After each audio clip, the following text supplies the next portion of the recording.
Everybody else bow their heads. Right now we're faced in some very troubling times with the pandemic and protests and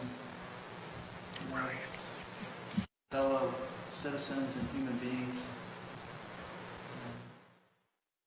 arguing and protesting against one another. I ask that everybody come together and seek God's wisdom to see the truth and to seek His guidance to do the right things through all of this, whether it be the pandemic, the protests, the disregard for human life, and that guidance to be better citizens, better human beings, better neighbors.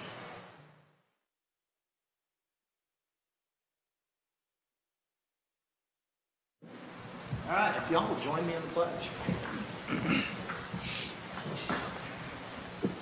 I pledge allegiance to the flag of the United States of America and to the republic for which it stands, one nation, under God, indivisible, with liberty and justice for all. On the Texas flag, I pledge allegiance to thee, Texas, one state, under God, one and indivisible. All right.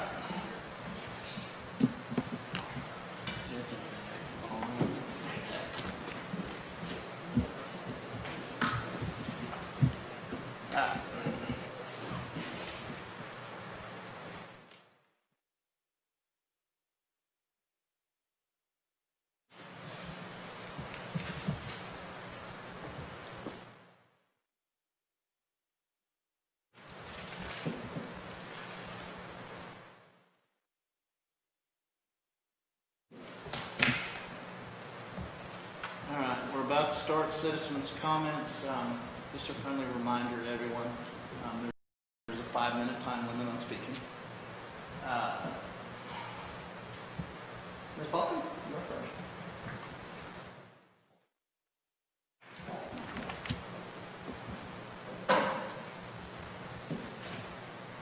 And if everybody will remember your name and your address. Adrian Balcom, 1518 Forenza Court. Council, the PID information and PID administrator contact is still not on the website. This morning I went to the Rockwall County Commissioners meeting recognizing women veterans. Before the meeting I observed Ms. Kippett asking a gentleman across the aisle, what brings you to the Commissioner's Court? Which he kindly replied back that he was a consultant for the county and that he was there to talk about some drainage issues. So Ms. Kippett said, oh, may I have your card?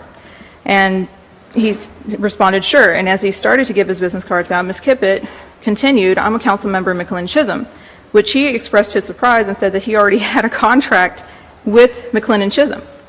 Ms. Kippett steps towards him and he asked what her name is, and she said it was Lorna, and he mentioned his name is Deb DeFrey.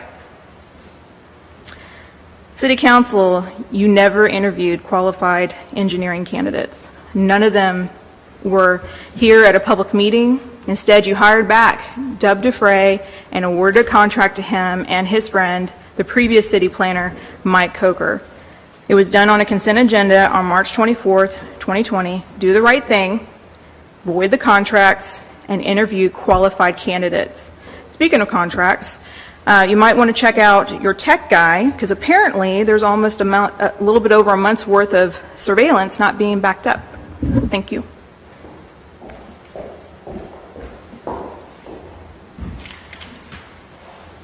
All right, I'm going to have to apologize because I'm sorry, I can read the handwriting.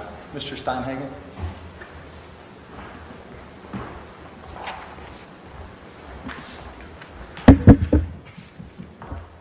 Good evening, Robert Steinhagen, 304 Pheasant Hill Drive, also www.bunkerbob.com. I have two things to talk about tonight. One is the firehouse.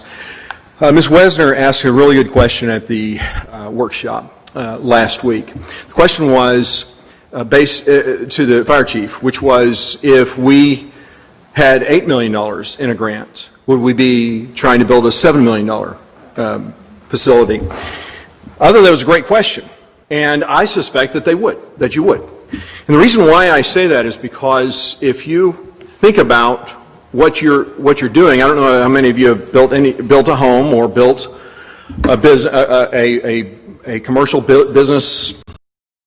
I have clients. My clientele works and builds buildings. We raise funds so that they can build buildings. And what we tell the contractors, the architects, whoever you're going to do, if you design, build, what have you, is here's our budget. Remember, it wasn't even a year ago that we were looking at a firehouse that was $1 million. When I was mayor, we were contemplating how much would a firehouse be, $1 million.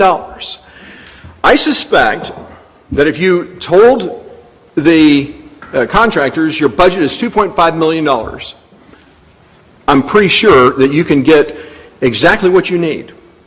May not have all the bells and whistles, but it will probably be what you need. I had a client that built a middle school, and they could only afford to build half of it. And so they designed for all of it, they poured the slab for all of it, and they built half. And then 3 years later, they came back, raised the funds for the second half. And the cost did not skyrocket, as everyone likes to say. You're building a building that is not a firehouse, but a public safety house. I agree with the wisdom behind, and I do think it's wisdom, to build a facility so that you can put the ambulance service there so that they can be there. I think that's a good idea. I have no problem with that. But the question that I have is, or the concern that I have is, you've basically given your city staff $4 million budget and said, go find contractors who can build for $4 million. I guarantee you they will build you a $4 million facility. I guarantee it. And they may even save money. Based on design build, they may come in under budget. And you can slap yourself on the back and say, hey, we came in under budget. But the reality is, I would just implore you to consider, is it wise to start out with the big $4 million budget, or is it better to start with the $2.5 million? $2.5 million. That's a lot of building. And I know, because I work with schools that do these kinds of things. You can get a lot for that. The second, so I urge you to please reconsider. The second thing I'd like to talk about is you're wanting to get rid of parliamentary procedures, specifically Robert's Rules of Order. You understand, Robert's Rules of Order is parliamentary procedure, and they are different from rules of decorum. Those are two different things, just so you know. You don't have to be slave to Robert's Rules. Anyone who says that you do is either ill-informed, misinformed, or lying to you. In fact, the courts, when they test these things, they're looking for, are you following the spirit of Robert's Rules? If you have an objection, and it's a formal objection, obviously you have to follow through on it. But I will tell you this, Robert's Rules of Order enables the voice of the minority. It ensures that the voice of the minority is always heard. The proposed new Rules of Order, or Keith's Rules of Order is what I'm going to call them. By the way, Robert's Rules of Order is not Robert Steinhagen's Rules of Order. Robert, there is no apostrophe after the T. It's Roberts. The last name is Roberts. That the gentleman who created it in 1942. Robert's Rules of Order, Keith's Rules of Order is basically taking away power that you're not, unless you've read it, unless you've read the proposed parliamentary rules of parliamentary procedure and rules of decorum, which are basically an amalgam. They're of several different things all over the place, then they've been combined. You're going to find yourself in a very sticky wicket. I would just say it that way. I would encourage you to, before you throw the baby out with the bathwater, ask some hard questions, as I know that you're prone to do. And I would beg of you to reconsider that. Thank you very much. Thank you, sir.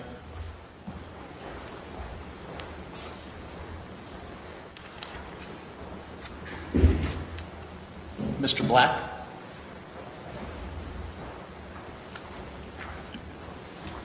I'm just going to read this. Yes, sir. Regarding Make sure you state your name and your address first, please. David Black at Sienna Lane, Sonoma Verde. Regarding items 6.3 and 6.4, I missed the May 26th meeting, and I'm unsure of the reason for repealing the existing resolutions in 6.3, with some apparently to be replaced by 6.4. So I assume there's some cleanup there, which is probably okay. It may have been discussed in that meeting, but I cannot find any report for the reason of the changes or discussion in the minutes. Furthermore, the to-be repealed resolutions, 2017-24R and 2018-20, regarding a code of conduct, seem to have no replacement in the new resolution of 6.4. So if the code of conduct includes issues not addressed in the new resolution, for instance, some issues of conflict of interest and the use of city resources for political activities and several other matters. If it is the council's intention to create a new code of conduct, it would be best to keep the existing one until a new one can be approved. But I don't know the intentions. I expect there are good reasons for all this, but it would be helpful to understand the reasoning in replacing existing rules for meetings and governance with new ones. That's it. Thank you, sir. Lance?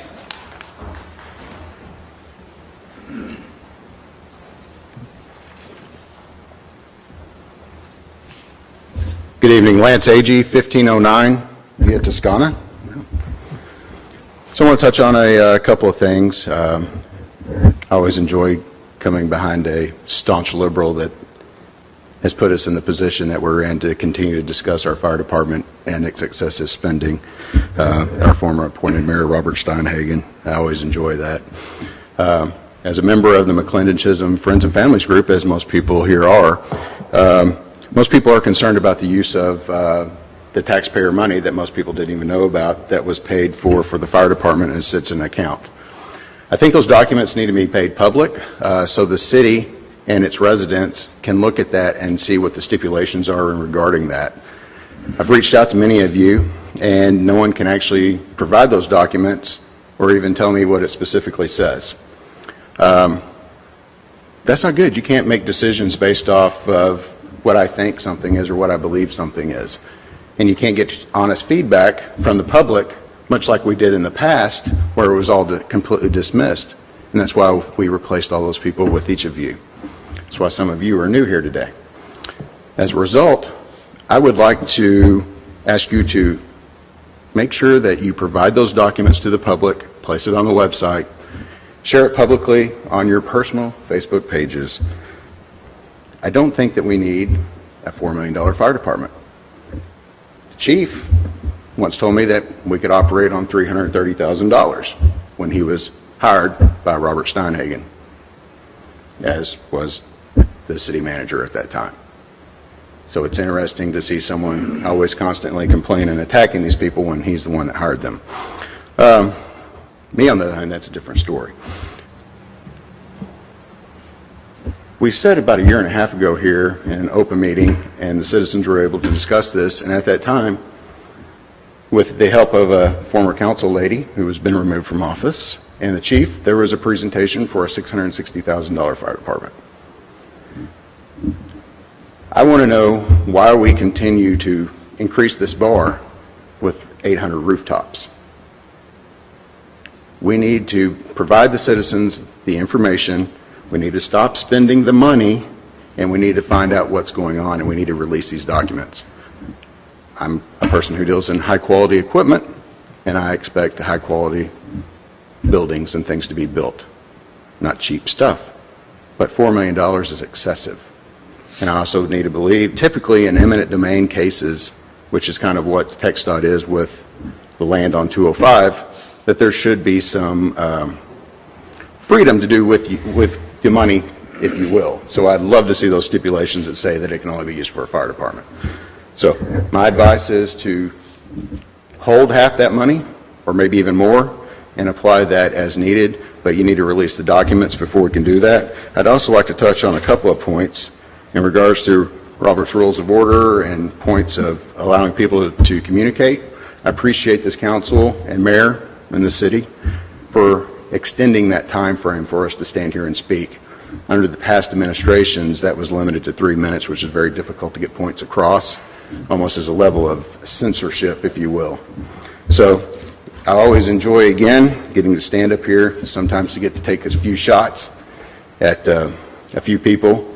I want to thank the fire department, although I'd like to see the fire trucks at 9 o'clock in the morning in McLendon-Chisholm, not rolling out of Rockwall back in here with the lights on. But we need to get those documents, and I've talked to each of you, and none of you know what's going on with the money. So if the chief needs to release that, Lisa needs to release that, or each of you need to release that, we need to know where this money is and what we can actually do with it before we can even have a conversation about hiring architects, building the suite, and all this type of stuff. We really need to know where this money is.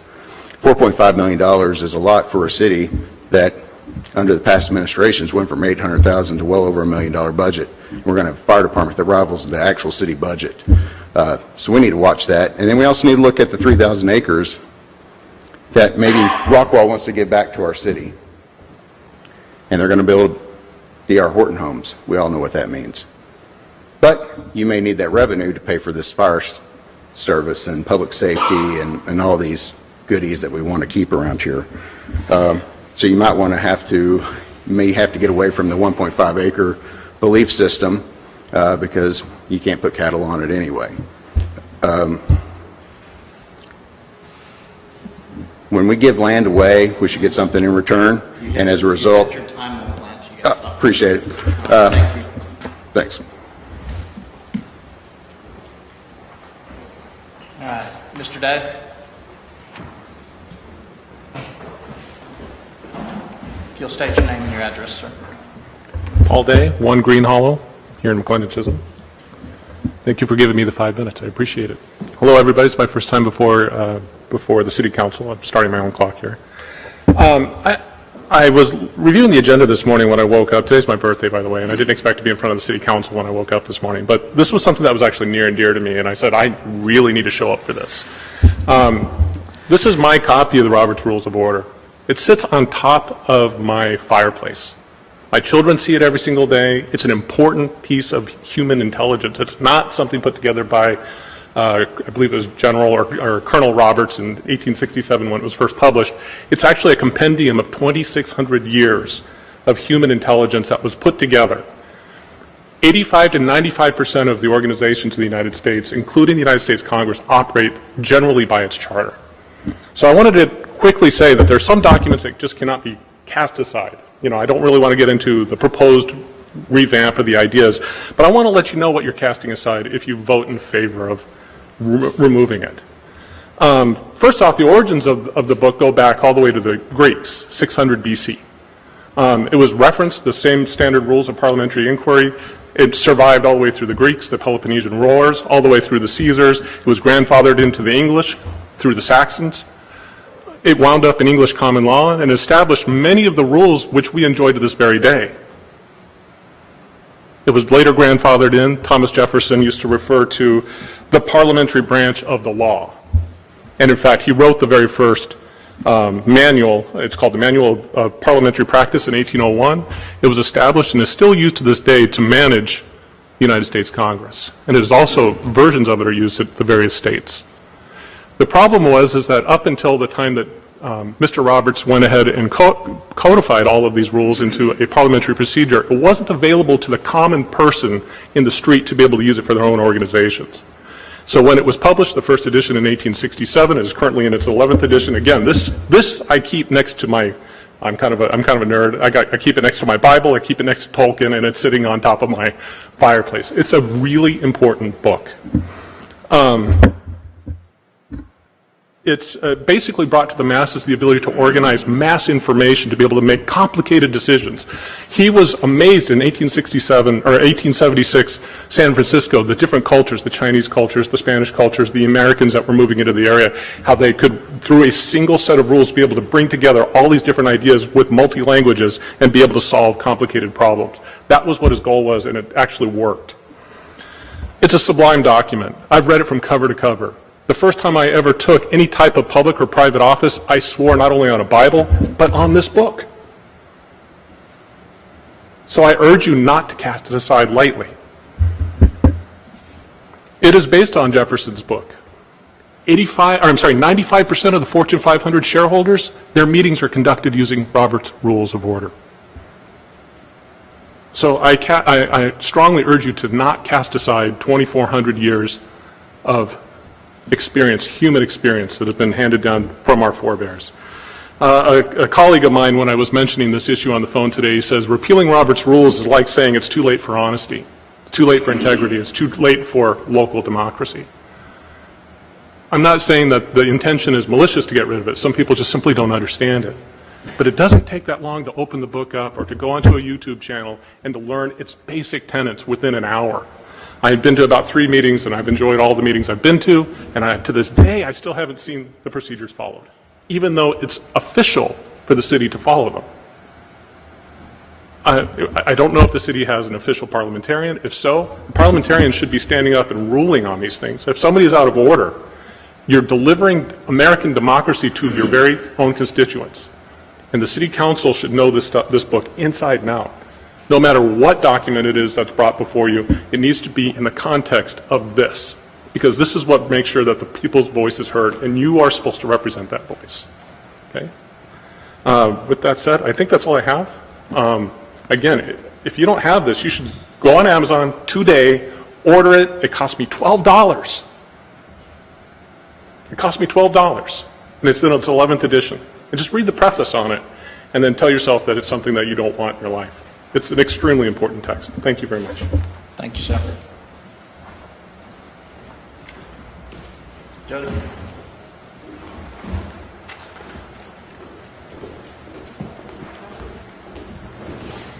Hi, Jody Wright, 1513 Barolo Drive. Thank you so much for giving all of us the opportunity to connect with you this evening.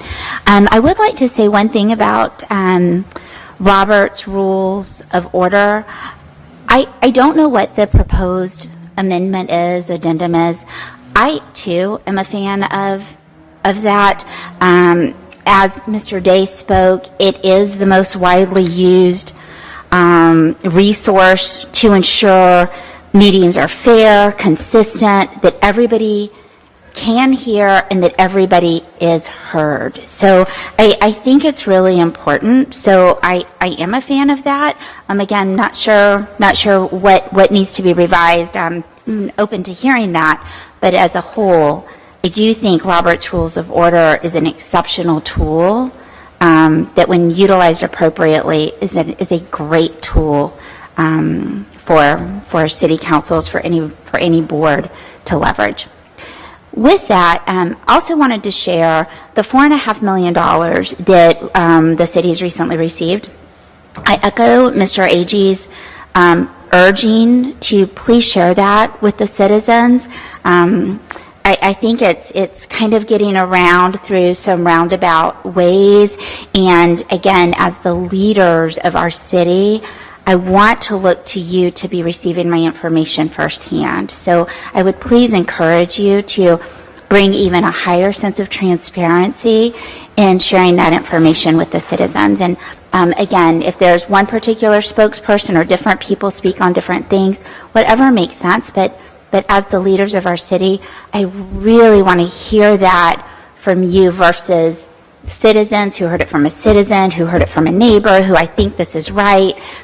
It gets lost in context. So I would definitely encourage each of you to think about that. In that scope, the $4.5 million, what a wonderful gift for a little city, and I think it's phenomenal. I do not have Mr. Steinhagen's perspective of what it costs to build a building, so I appreciate that because I think he has greater context with the schools and that. But I, too, recall sitting here approximately 2 years ago, or roughly thereabouts, but Mr. Simmons sharing with us that he could build a good fire station for less than $1 million. I remembered it being roughly around 700, maybe it was 660. I don't remember that, but I definitely know it was under $1 million. It wasn't that long ago. I don't know if square footage has gone up that significantly. Perhaps it has a little, but I don't know that we go from something roughly 700 million to now, or 700,000 to now 4.5 million in approximately 2 years' times. I don't understand how we justify that. I very much urge this council to not spend $4.5 million on a single building. If we are looking for growth, if we need our building to have that flexibility as our city grows, and if in fact it's true, we're getting those 4,000 acres back. Again, would love to hear that from the council. Haven't heard that. That's significant. We've all been in these meetings when that was given away. So that would be a huge win for this city if that in fact is accurate, and needs to have some information around that. But build the building to allow for expansion. We don't have to do it all at one time.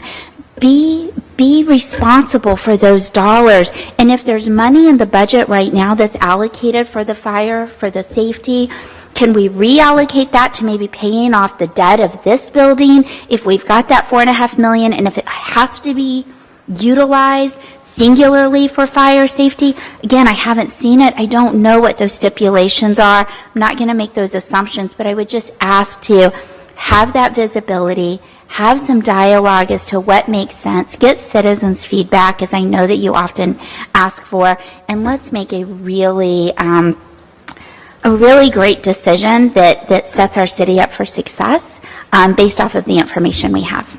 Thank you. Thank you.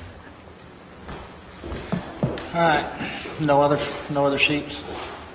All right, the time is 6:59. Citizens' comments are closed for the evening. We'll move on to 5.1, considering approval of the May 26, 2020 City Council meeting minutes. I'll entertain a motion on that. Mr. Mayor, I'd like to make a motion to approve the minutes for the May 26th meeting. All right, do I have a second? Second. I've got a motion and a second. Is there any discussion on it?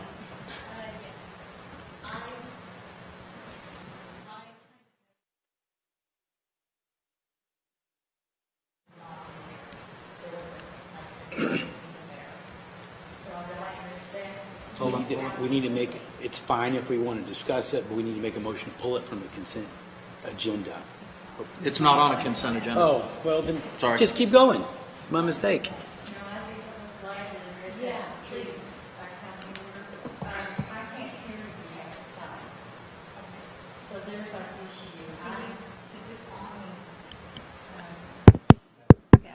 Okay.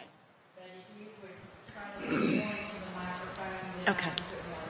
Perfect. That would work. Thank you. Okay, I'm good. Any other discussion?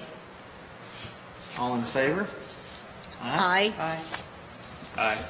All right. Please show that unanimous. Moving on to 6.1, discussion and action regarding resolution rescheduling the July 14th, 2020 regular council meeting to July 7th. Guys, the reason this is going off on the 14th, the day of our normal council meeting, is the runoff election, which they will be using this room for that. Entertain a motion on that to reschedule it to the 7th. Mayor, I'll make a motion to reschedule the regularly scheduled council meeting of July 14th to July 7th. All right. Do I have a second? Second. I've got a motion and a second. Is there any discussion? No. All in favor? Aye. Aye. Aye. Show that unanimous. Moving on to 6.2, discussion and action authorizing the city administrator to expend funds in the amount not to exceed $25,000 for the purchase of a Zoom monitoring system, a lift station motor pump repair, labor costs for pump repair, and road maintenance as related to the Sonoma Verde lift stations. Ms. Lisa, I'll let you explain more on this. Yes, Mayor.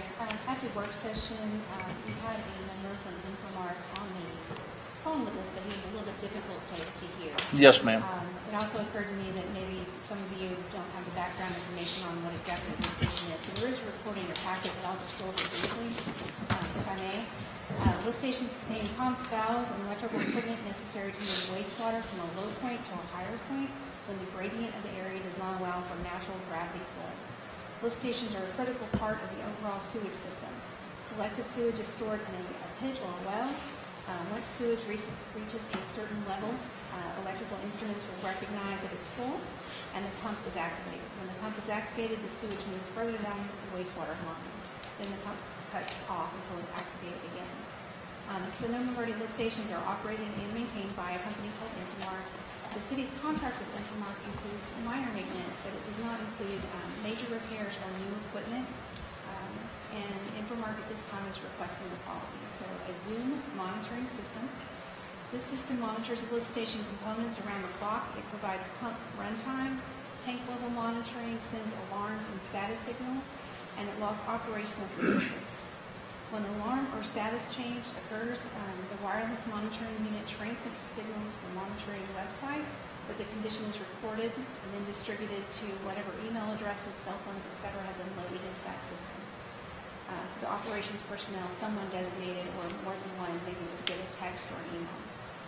Operations personnel may then log into the website at any time and monitor the system remotely. For example, in the event of a power failure, the generator would start running and assigned personnel would immediately be sent an email or text notification about the incident. Personnel can then log into the system, review all the conditions, and then decide if it's something that needs urgent attention or if it's something that can be prioritized and be seen about the following day. An auto dialer is a less costly alternative to the remote monitoring system. However, an auto dialer will only dial out when the system signals a problem. It's not able to fully diagnose an issue. There's no feedback into a system that can be logged into, and personnel will not really have an indication of the severity of the problem. Additionally, if the phone lines are down, the auto dialer will not work. TCEQ, the Texas Commission on Environmental Quality, requires a continuously monitored system that includes an audio and or visual alarm. One lift station does not have a phone line at all, so this is part of the problem. The Fleet Zoom monitoring system is a cellular system, which eliminates the need for a phone line altogether. The Zoom system will allow problems to be identified sooner, which avoids non-compliance issues with TCEQ, and could provide greater and more costly, could prevent greater and more costly damage to lift station pumps in the long term. Additionally, there's always a risk of sewage backing up into people's homes in Sonoma Verde if these issues go unattended for a period of time, if something is overlooked. Liable for damages of sewage backup was caused by a non-working pump. Infomark has identified that a motor rebuild, this is the second part of their request. Infomark has identified that a motor rebuild is necessary at this time. The estimated cost for the pump rebuild and labor combined is $8,000. If the existing pump is not repaired and fails, the lift station would fill up and overflow. This could also cause environmental cleanup possibilities. It could be very expensive, possibly even fines from TCEQ. It also could burn the pumps and cause further damage or have to have some sort of a replacement rather than minor repair. So it could very easily, instead of being an $8,000 expense, turn it into a $25,000, $30,000, $50,000 expense. Road repair, the road leading to the lift station is in poor condition. It's just dirt. The road requires gravel and grading so these trucks don't get stuck in the mud, especially when they're going down at night. Requesting repair for that. That's the only thing we don't have a quote on. So to be safe, we're requesting funds in the amount of $25,000. That includes $10,000 for the Zoom monitoring system, $8,000 for the pump repair, and whatever's left can be towards road repair. I don't think we'll quite need it all, but it would be should be more than enough to cover rock and gravel and grading. As far as financial impact to the city, the utility fund has a combined operating and reserve balance of $695,000. Utility funds are generated by user and tap fees, not by ad valorem tax. The utility reserve account actually exists for the purpose of building, for building funds over a period of time to replace, repair, or upgrade components of the sewage system, just like this. A major repair, you just have minor things. My recommendation as your administrator is to expend the funds not to exceed $25,000 for the purchase of the Zoom monitoring system. Station pump repair now, because I don't think it should wait till later until we have a bigger problem. The labor cost is included in that, and then whatever road repairs we need, we'll go out for quotes for that and get the best deal we can find. We're not looking at asphalt or concrete, we're just looking at gravel and grading.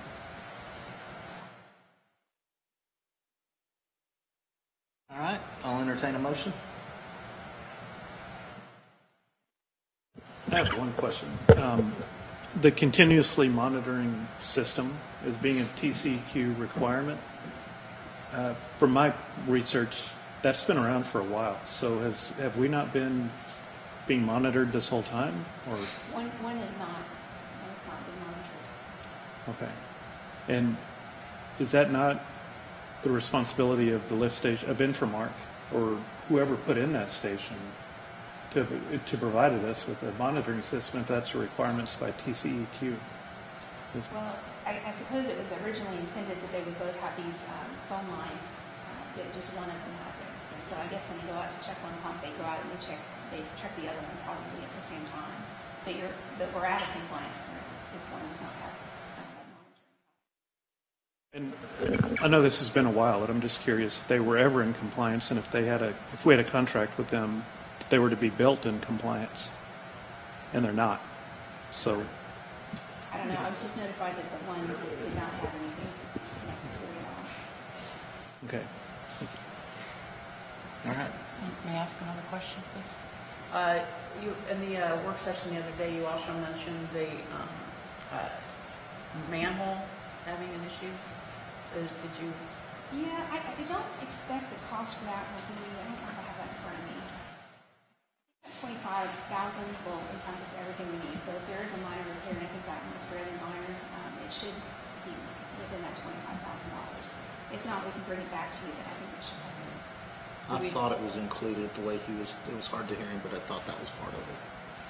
I know, but we didn't mention it in our motion. We'll have to make sure we amend the motion if we do so. Include the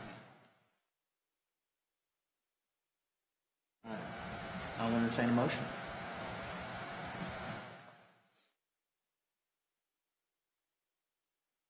The expenditure of $25,000 to go towards the Zoom monitoring system, pump station repairs, and the costs associated with that, as any manhole cover or manhole repair. Do I have a second? I'll second it. Okay, I've got a motion and a second. Any other discussion on it? Questions? Just to clarify, your motion said not to exceed. Yes. Not to exceed the amount she had on there. All right. If there's no other discussion, all in favor? Aye. Aye. Aye. Aye. Show that unanimous. All right, moving on.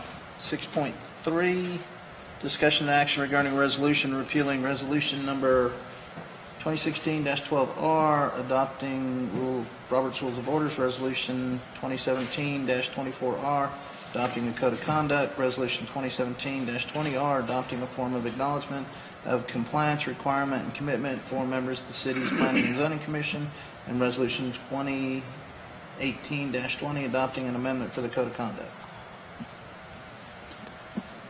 All right.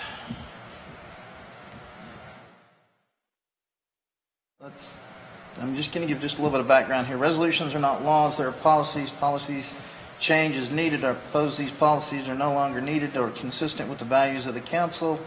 Robert's Rules of Order is complex, and a new rule of procedure is proposed in item 614, which includes a simplified parliamentary procedure and expectations for city council members and staff as related to conducting city business. That is the only reason this is on the table, okay, as an agenda item. I'll entertain a motion.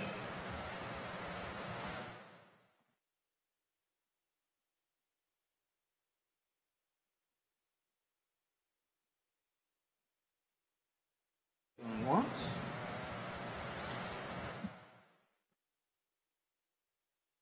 Twice. All right, I guess that one's dead. There's no reason to move on to 6.4 then. We'll pull that one. 6.5, discussion regarding adoption of an ordinance regulating short-term rentals. Councilmember Hodges? Yes, so this is just in regards to the various entities.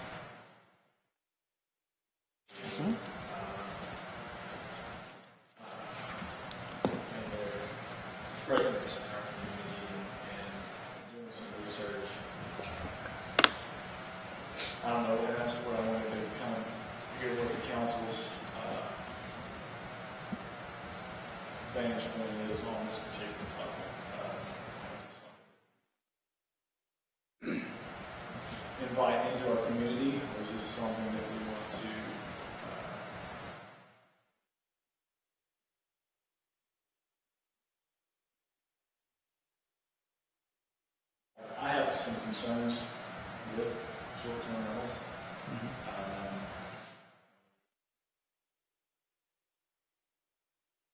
Citizens shared comments in the past. That's where this agenda item first arose. I will tell you, based on I guess it was a conference we went to? Yeah. A conference that we went to, that was brought up in it was called small city groups. It was cities under a certain population, and a lot of cities are struggling with it, a lot of cities are scared of it.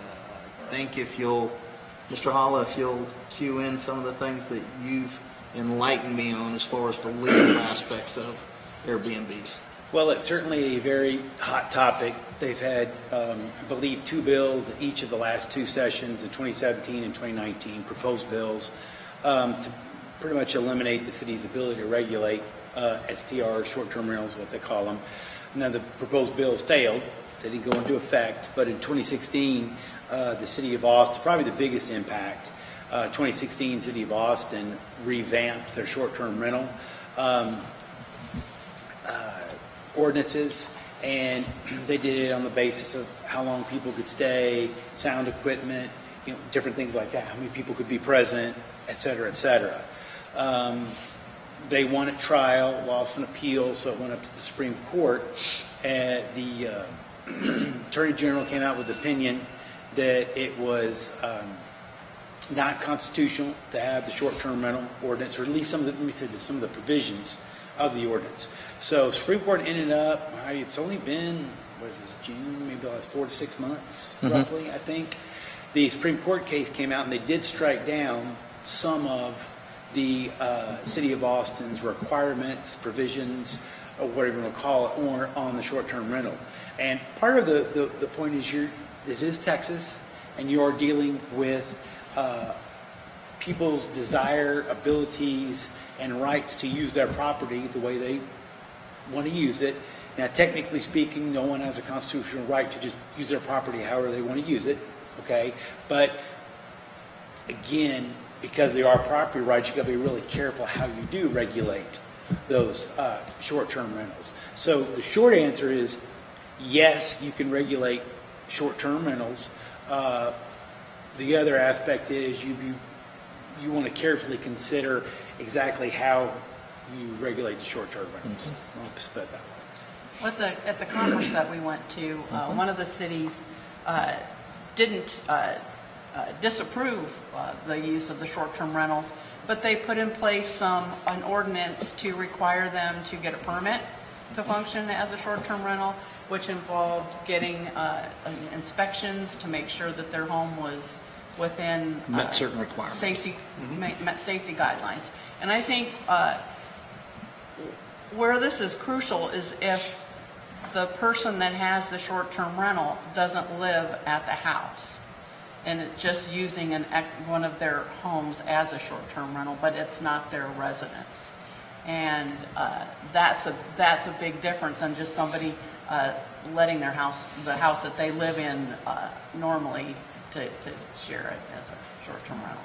So I think there's a fine line there. I think in the chatter that I've heard, the emails, the messages that I've received have all been generated around one specific location. And I'm not going to name those individuals that are complaining. I'm not going to name the individual who they're complaining against. I don't think it's fair to either one if they're not present. But it's been against one specific location.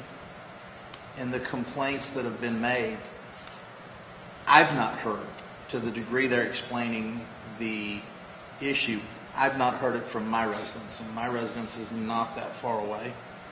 When I can hear firecrackers going off clear out at the edge of 205, but I'm not hearing what this gentleman or this individual was complaining about, it's a little hard. I don't know if it's that certain people are upset that other things are coming up in the city that they're not happy with. They certainly have the right to not like something, but The only complaints I've heard is on one specific location. It's not like we have Airbnbs or short-term rentals popping up all over the city. And I think if it's being proposed based on one, you know, it's going to be either we're all in for everybody or we're not in at all.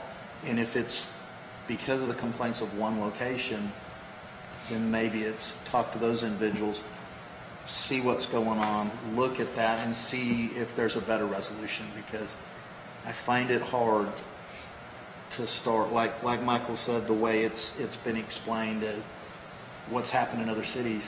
You know, that'd be like me telling you, you can't do anything with the land that you have around your house. You can't, I don't want you having horses on, or I don't want you fishing in your pond. I don't think that's fair to tell that individual how to use that land. Are there certain requirements as a city? I agree.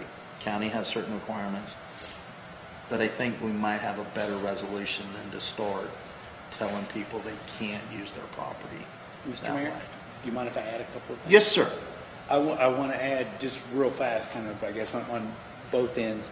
Councilmember's Kippett idea, I think, is a good one because you can require them all to register for a permit. The reason the registration, in my opinion, would be legal and valid is because STRs are subject to the hotel motel tax, just known as the hot tax.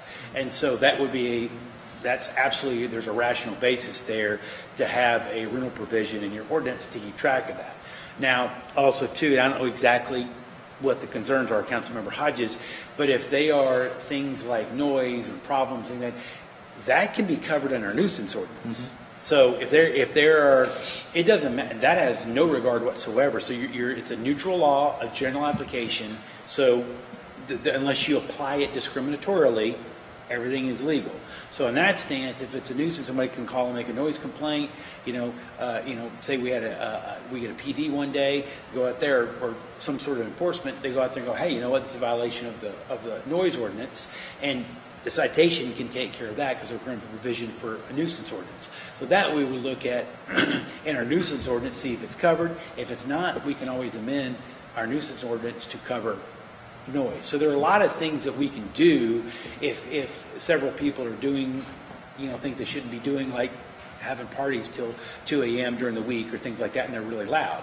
That, hey, you know what? Those are a nuisance under Chapter 214 Local Government Code. The City Council has the unabashed right to define a nuisance however they want to. Obviously, you got to be careful when you do that. Just not arbitrary and capricious. Have a rational basis for doing so. But if they do it, you're going to be good. So I don't know if that maybe helps with some of your concerns. Well, to that end, I'd actually given direction pre-COVID to you and Lisa to look into the nuisance ordinance and noise ordinance. I don't know if y'all had a chance to do that, but it was specific to this situation that there were difficulties dealing with, because I've been to conferences as well. And one thing that could be helpful, even for people who are frustrated with fireworks after midnight or whatever it may be, that would be something worth looking into. So I'd like to put that back on the table. I could go back and look and see which meeting that was, but it was early in the year. Fireworks we may want to have. Well, new noise ordinance and nuisance is what I'd requested, though. The fireworks we may want to have a specific ordinance just for fireworks. Right. We may have to separate the two. Well, and fair enough, but I'm just going back to what I'd asked for a long time ago, and I just want to put that back on the table, that it has been brought to y'all's attention. I would like that addressed. May I address? Yes. We have looked at it some, and what we're finding is that some cities, it's not clearly defined what is noise. So what's noise to me may not be noise to you. So where do you define it? Do you have decibel level?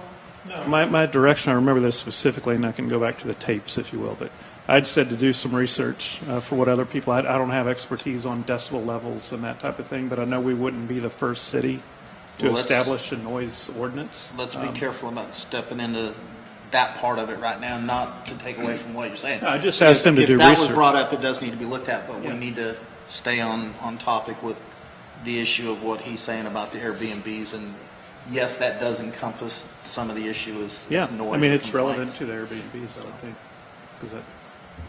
Yeah, I think that's all. The noise thing is all relevant to the Airbnb discussion. I think we're good there, and it's pretty standard for say before 10 o'clock and no earlier than 7, no earlier than 7 o'clock, decibel levels are below 75, no higher. Then after 10 p.m.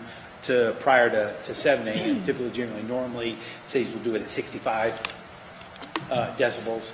And so, a lot of times in those particular cities, you have a police officer, code enforcement officer with a decibel meter reader. And so it's not, our concern too will be how we enforce those. You've got to have, you can change the ordinance all you want, but without an enforcement mechanism, you're kind of just putting some stuff on paper. Correct. So would it be safe to say, since you asked for this agenda item, Mr. Hodges, look more into the nuisance or the noise ordinance type with this?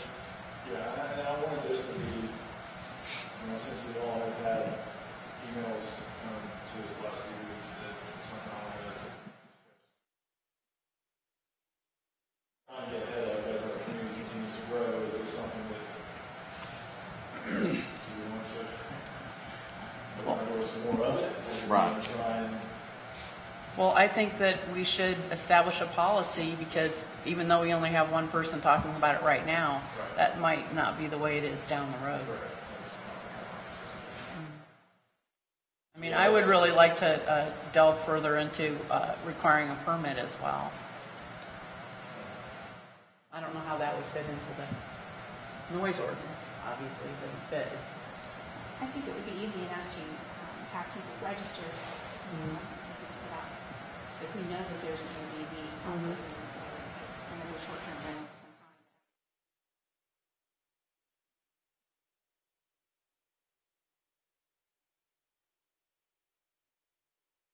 For safety, would you want them to post certain things? One benefit of it I could see was we'd have a contact information 24 hours a day, so we can contact somebody if there's a problem. Yes, I think so. And I think that the registration, in addition to the hot tax, I think that would be the purpose, so you would know where to go to do the inspection, each year. There's absolutely nothing wrong, and you just want to do it once a year, but there's absolutely nothing wrong with going in and doing an inspection once a year. It's just the permit is renewed every year, and when they submit their application for renewal, we go, oh, okay. Again, we got to make sure we've got somebody, we can contract that out, but we'll have to have somebody that we would contract out to do the inspections for whichever Airbnb or short-term rental we were looking at. Will that work? All right. Move on to 6.6, discussion and direction to staff regarding all aspects of the fiscal year 2020-2021 proposed budget and related matters. Mr. Hodges? All right, yes, sir. Basically, I just wanted to present the fees management. There's a lot of this. So go line by line, unless Lisa wants to kind of review a few things.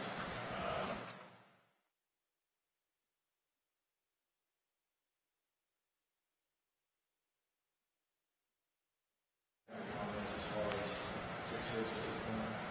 You want to look at, what do you want to look at, the fees, fee schedule? Yeah. Okay, go ahead.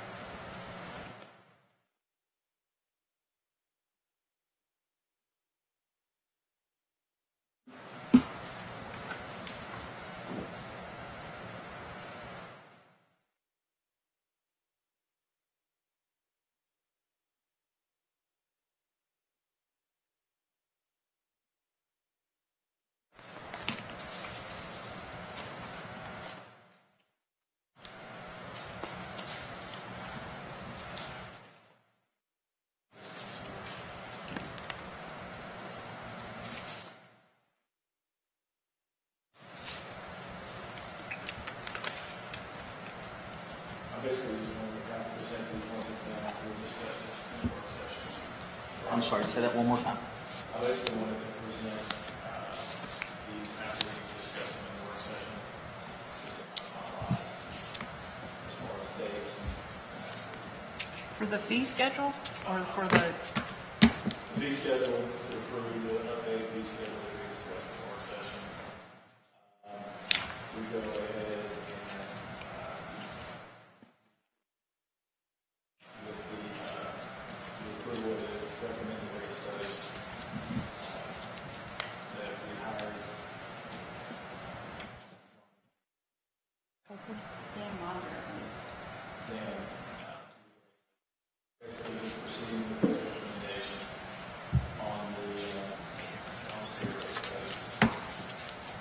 So raising the sewer rate from, in October to $60.64 just $60.64 a month. Yes. That. Per his recommendation, which still doesn't catch us up to breaking even, but at this point, I don't want to be too aggressive on that increase.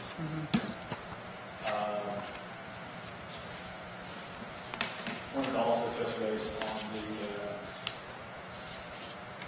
comprehensive plan, as Lisa discussed or mentioned last time, that it's coming up to being 5 years old. I think that's something that we need to seriously consider renewing and updating.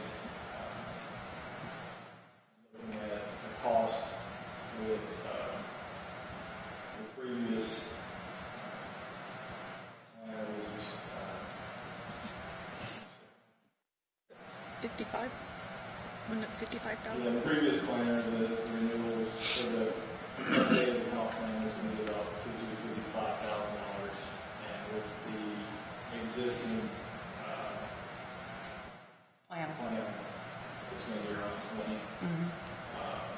So we have that working to our advantage as well.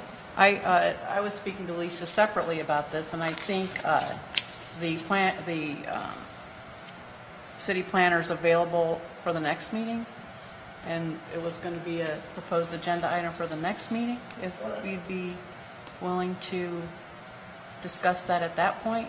Yeah, absolutely.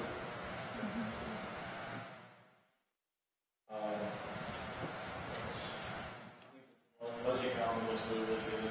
I think that gives us to work through use of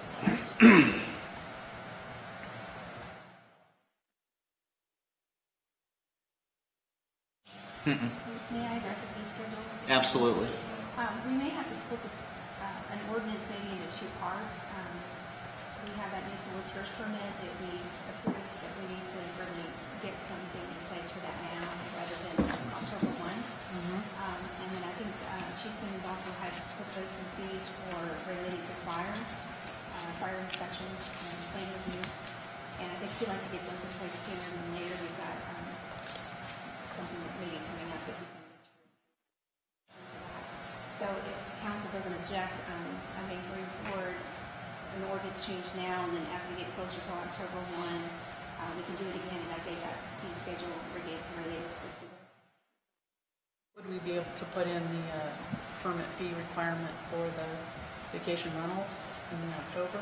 You can amend it anytime, so Okay. whenever you're ready. Okay. Good with that? All right. Anything else on 6.6?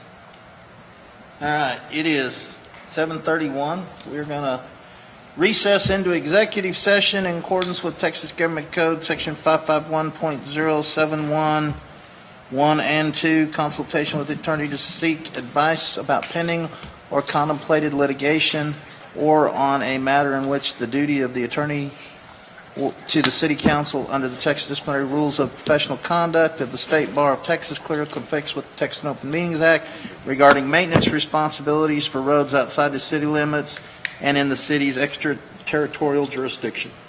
Time 7:32. We're in executive session.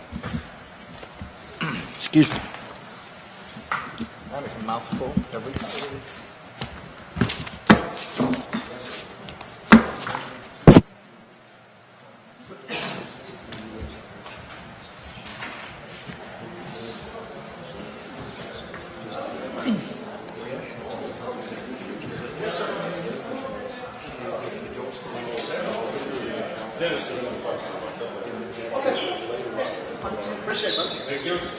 Yeah, thank you. Yeah, no, I got my answer. Thank you very much.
I that's the way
The city managers, most cities are home rules. Most cities are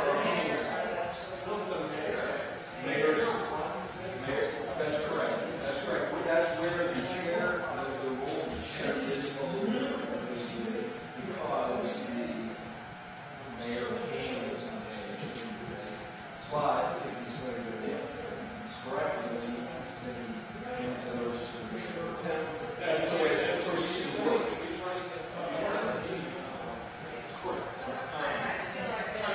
He's not allowed to make motions, is he?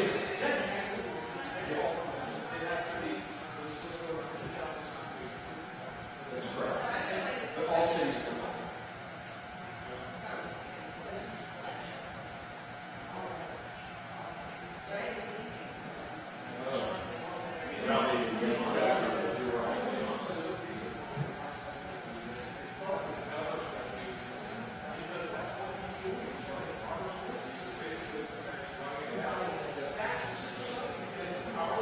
It drove John Adams crazy. Yes, that's so true. It's so true. Yes. Yes, that's right.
It is, I mean, under Robert's rules, the mayor is supposed to be federal.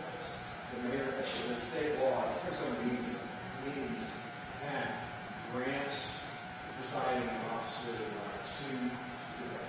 So it's part of the express privilege of this position, which is specified as a part of the school. But, you make rules, that's why you make rules before them to establish these nuances.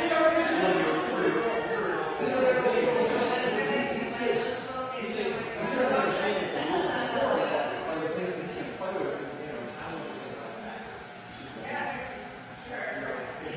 Did you see his progress? No, especially when he's like, well, if I would have the mayor wants to, if a person wants to speak, he has the right. Or if he wants to shut down debate, he can't shut down debate. The chair's never allowed to shut down debate.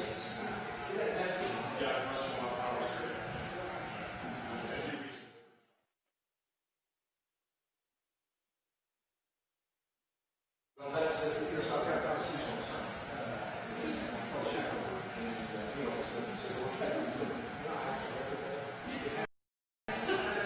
Because really, it's parents, because they're standing that you have. Thank you so much for your work. Good job.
I respect that. Yeah, he's getting going. Yeah,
Somehow managed to send us on a search because the dispatch boss was like, why are you sending? Could you hear me? All right, we got everybody here except for Michael, and I'm not worried about Michael. All right. It is 8:09. We are back reconvening the meeting from executive session. There's no action taken in executive session. So we'll move on to number 8, update and direction to staff. I don't have any updates or direction to staff. Does anybody else have anything? I think everything's been covered with regular agenda items. Reports and announcements. Does anybody have anything? I do. Okay, go ahead. Yes, we're going to resume our lunch and learns on July 7th. And we're actually going to be having 2 that same day. Okay. Chief Simmons is going to be talking about the new fire station. So it will be on July 7th from 12 to 1 here in this room, and then on the same night from 5 to 6. So that way people that work during the day can come at night, and it'll be a Q&A for the chief. Okay. Thank you. All right. And the only other thing under announcements, folks, if you haven't done your census yet, whether it's them sending you the postcard or doing it online, it's very valuable for, they set a whole list of things in the census training for boundaries for the political subdivision, or the politicians, all the boundaries, the lines there, social services, all that. Get something out of this census. So if you haven't done it yet, make sure you do it. You can go online and do it. And at the last update I got, I think we were number 1 or number 2 in the amount of responses of citizens that have responded to participate in the survey. I'd really like to see McLendon-Chisholm number 1, because we were only like 0.04% behind one other, I believe. Yeah, Heath got us by like 0.04%. I'd like to push us over the top and be the ones that did it the best. If there's nothing else, guys, it is 8:11. Meeting adjourned.